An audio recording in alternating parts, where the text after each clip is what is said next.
Bismillahirrahmanirrahim. Assalamualaikum warahmatullahi wabarakatuh. Alhamdulillah kita bisa berjumpa lagi di channel ini. Harapan dan doa saya, semoga saudaraku semuanya selalu diberikan kesehatan, dilapangkan rezekinya, diampuni dosa-dosanya, dan dipanjangkan umurnya. Amin ya rabbal alamin. Sahabat beriman yang dirahmati Allah, pada kesempatan kali ini saya akan membahas mengenai dosa istri kepada suami. Lalu, apa saja dosa istri kepada suami yang sering dilakukan? Yang pertama adalah tidak taat pada suami. Tak bisa dipungkiri, seorang istri yang baik dan solehah adalah istri yang senantiasa taat pada suami dalam keadaan dan kondisi apapun, dengan catatan selama masih dalam kebaikan. Karena dengan ketaatan istri kepada suami, insya Allah akan menumbuhkan rasa cinta, kasih sayang, serta kesetiaan suami kepada istrinya. Pernah ditanyakan kepada Rasulullah Shallallahu Alaihi Wasallam, siapakah wanita yang paling baik? Rasulullah menjawab, yaitu yang paling menyenangkan jika dilihat suaminya mentaati suami jika diperintahkan dan tidak menyelisih suami pada diri dan hartanya sehingga membuat suami benci. Hadis riwayat An-Nasai dan dalam hadis lain Rasulullah Shallallahu Alaihi Wasallam juga bersabda, jika seorang wanita selalu menjaga salat 5 waktu, juga berpuasa sebulan di bulan Ramadan, serta betul-betul menjaga kemaluannya dari perbuatan zina dan benar-benar taat pada suaminya, maka dikatakan pada wanita yang memiliki sifat mulia itu, masuklah dalam surga melalui pintu mana saja yang kau suka.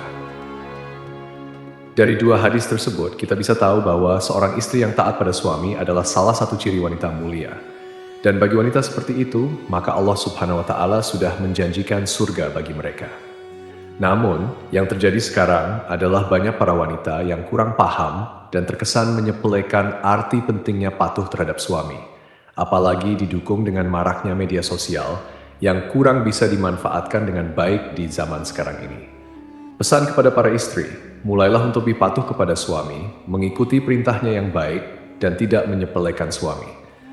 Saat seorang istri mampu bekerja dan menghasilkan penghasilan sendiri, apalagi sampai meremehkan suami, hal ini bisa menjadi masalah dalam rumah tangga. Karena patuh terhadap perintah suami, insya Allah akan ada berkah tersendiri bagi rumah tangganya. Lalu yang kedua, menuntut kesempurnaan. Seperti yang kita tahu, tidak ada satupun di dunia ini yang sempurna, termasuk dalam kehidupan rumah tangga. Pasti akan diterpa segala macam ujian dan cobaan. Apabila seorang istri menuntut suami dengan kesempurnaan dalam kehidupan rumah tangga, maka seorang istri yang seperti itu akan mendapatkan peringatan dari Allah Subhanahu wa Ta'ala. Karena secara tidak langsung, sifat seorang istri yang seperti ini hanya akan memicu pertengkaran dan keretakan dalam rumah tangga. Sedangkan kita tahu Allah Subhanahu wa Ta'ala sangat tidak menyukai adanya keretakan rumah tangga dikarenakan tuntutan kesempurnaan dari suami. Untuk itu, sebelum menikah, sangatlah penting untuk menjalin komitmen bersama dan mampu memahami kondisi pasangannya, supaya setelah pernikahan keduanya bisa saling membantu dan saling melengkapi. Yang ketiga, mengingkari kebaikan yang dilakukan suami.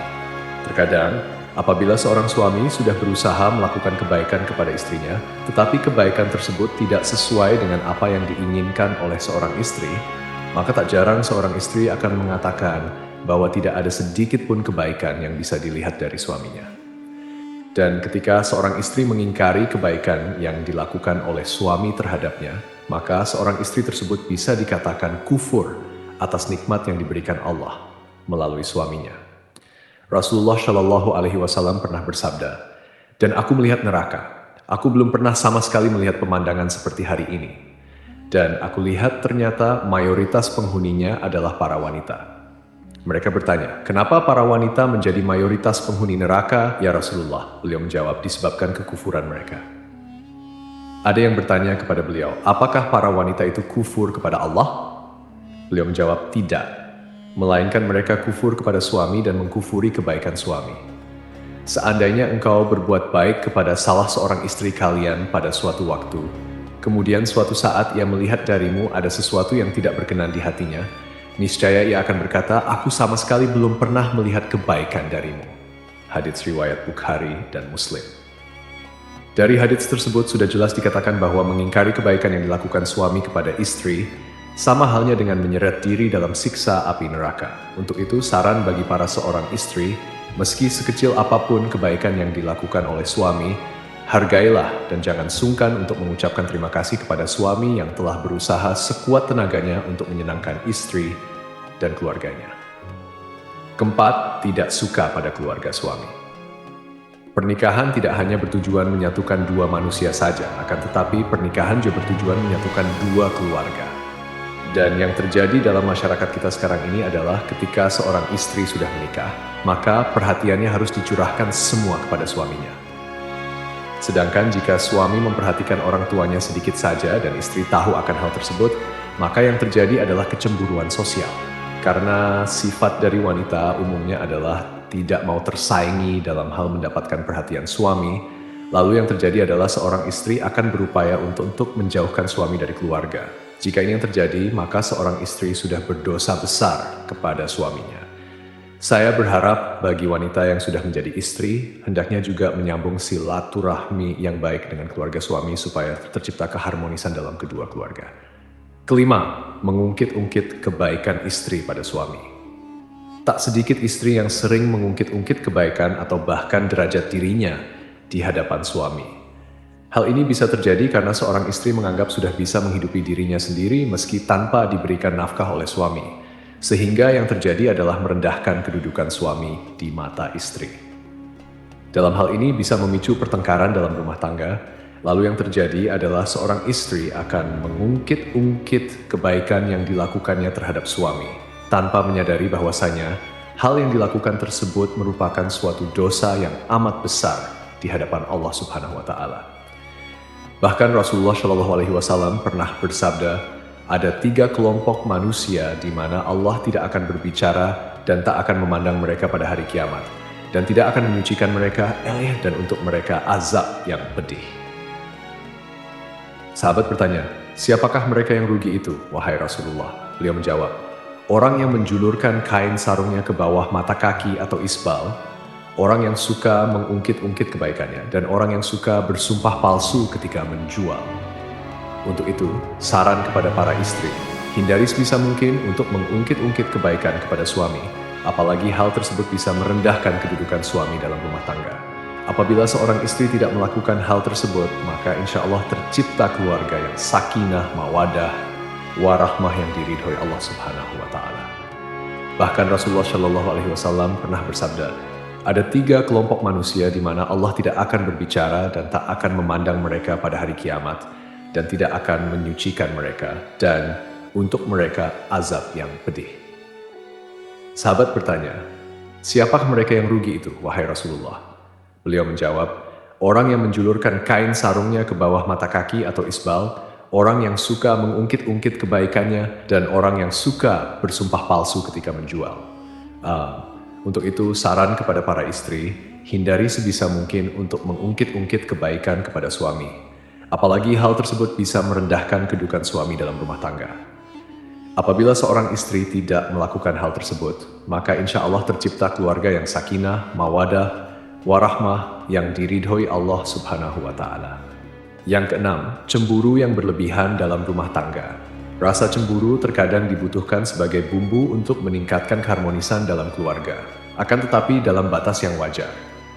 Rasa cemburu seorang istri terhadap suaminya menurut syariat Islam adalah ketika suami melakukan kemaksiatan seperti berzina, menzalimi istri, mengurangi hak-hak istri, dan lain sebagainya.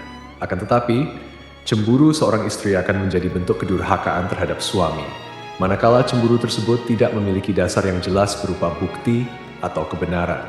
Boleh cemburu asal ada dasar yang jelas dan tidak melampaui batas wajar. Kecemburuan karena sesuatu yang berlebihan sangatlah kurang baik.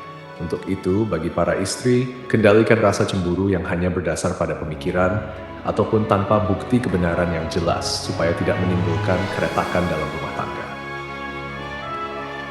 Yang ketujuh, kurang bisa menjaga perasaan suami. Seorang istri yang baik haruslah selalu berusaha menyenangkan suaminya. Tidak perlu dengan hal-hal yang besar dulu. Hal kecil yang terkadang tidak disadari oleh seorang istri akan tetapi mampu membawa dampak yang besar bagi suaminya. Contohnya adalah menunjukkan wajah yang ramah, tidak bermuka masam, tersenyum kecil yang membuat suami sejuk memandangnya, dan lain sebagainya. Hal-hal kecil tersebut terkadang oleh sebagian istri sering terlupakan. Padahal kalau mau menyadari, hal kecil tersebut sangatlah berarti bagi seorang suami dan mampu memunculkan rasa sayang suami kepada istrinya.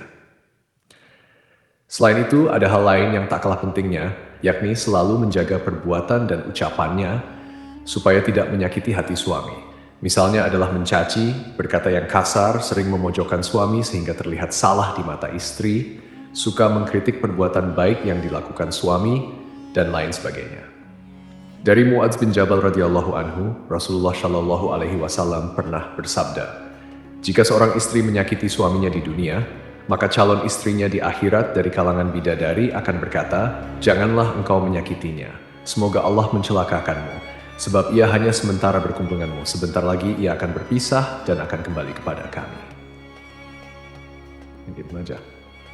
Untuk itu, saran kepada istri maupun calon istri, sebisa mungkin usahakan untuk selalu menjaga lisan dari perkataan yang kurang baik kepada suami. Dan cobalah untuk selalu terlihat sejuk ketika dipandang suami dengan melakukan hal-hal kecil, meskipun hanya sekadar tersenyum. Yang kedelapan, kurang bisa menjaga penampilan. Tak jarang seorang istri mempunyai pemikiran bahwa jika sudah berumah tangga, justru malah berpenampilan ala kadarnya. Dan ini sangat berbeda ketika masih lajang, di mana segala upaya dilakukan demi menarik perhatian dari seorang laki-laki. Kalau saya mengatakan, hal tersebut malah terbalik. Ketika seorang wanita sudah menjadi seorang istri, sebaiknya masih terus menjaga penampilannya di depan suami. Karena dengan menjaga penampilan bisa membuat suami merasa lebih senang. Berpenampilan menarik bisa disesuaikan dengan porsi masing-masing, jadi tidak juga harus terkesan dipaksakan. Dari Anas radhiyallahu anhu, Rasulullah shallallahu alaihi wasallam pernah bersabda, "Sebaik-baik istri kamu ialah yang menjaga diri, lagi pandai membangkitkan syahwat, yaitu keras menjaga kehormatannya, pandai membangkitkan syahwat suaminya." Untuk itu, berpenampilan menarik menurut porsinya masing-masing bagi seorang istri sangatlah disarankan untuk menyenangkan hati suaminya. Karena menyenangkan hati suami merupakan pahala yang besar bagi seorang istri. Yang kesembilan, keluar rumah tanpa seizin suami. Mungkin hal yang satu ini terkesan sepele di mata seorang istri, yakni keluar rumah atau bepergian tanpa seizin suami. Yang dimaksud keluar rumah adalah merujuk pada suatu tujuan tertentu. Misalnya adalah berkunjung ke tempat orang lain atau malah bepergian sendiri ke suatu tempat. Padahal kita tahu, keluar batas dari rumah tanpa seizin suami sangatlah tidak dibenarkan bagi seorang istri, kecuali suami tidak berpesan dan tidak melarang keluar rumah karena harus menyiapkan makanan untuk anaknya sehari-hari. Jadi harus dipahami jika suami tidak melarang keluar rumah untuk membeli bahan makanan atau mengantar anak sekolah, hal ini tidak termasuk berdosa kepada suami. Akan tetapi jika suami berpesan untuk tidak keluar rumah dalam kondisi apapun, seorang istri haruslah mematuhi perintah suaminya. Pernah ada suatu kisah pada zaman Nabi Shallallahu Alaihi Wasallam, yakni seorang lelaki yang keluar bermusafir, telah berpesan kepada istrinya agar tidak turun atau keluar rumah dari tingkat atas ke tingkat bawah. Lalu suatu hari, bapak istrinya itu yang tinggal di tingkat bawah jatuh sakit. Kemudian si istri mengutus seseorang menemui Rasulullah agar memberi izin kepadanya untuk turun menziarahi bapaknya yang sedang sakit. Lalu Nabi Shallallahu Alaihi Wasallam mengatakan, "Taatilah suamimu." Sampai suatu ketika sang ayah pun wafat. Si istri lalu mengutus lagi seseorang kepada Rasulullah, dan Rasulullah pun mengatakan, "Taatilah suamimu." Jenazah bapaknya pun dikebumikan. Lalu Rasulullah mengutus seseorang kepada si istri untuk memberitahukan bahwa Allah telah menghapuskan dosa-dosa bapaknya lantaran ketaatannya kepada suami. Sahabat beriman yang dirahmati Allah, meski begitu, anjuran menaati larangan keluar rumah bagi istri hendaknya tidak diterapkan secara kaku yang mengesankan bahwa ajaran agama Islam mengekang kebebasan wanita. Tidaklah seperti itu. Namun, yang perlu diperhatikan adalah komunikasi yang baik antara suami dan istri dalam hal-hal tertentu. Dan bagi para suami juga tidak diperkenankan mempersulit istrinya apabila keluar rumah dalam hal kebaikan. Wallahu a'lam bishawab, semoga apa yang saya sampaikan bisa bermanfaat untuk kita semua. Amin ya rabbal alamin. Assalamualaikum warahmatullahi wabarakatuh.